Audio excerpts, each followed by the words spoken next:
To get a flicker cursor for better visibility when editing text on Samsung Galaxy S24 Ultra, swipe down the top of the screen and then tap setting icon.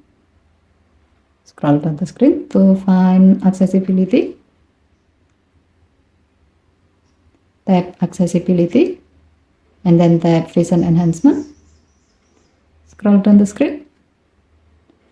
Under size and zoom section, tap cursor thickness and then tap the green plus icon to increase the cursor thickness.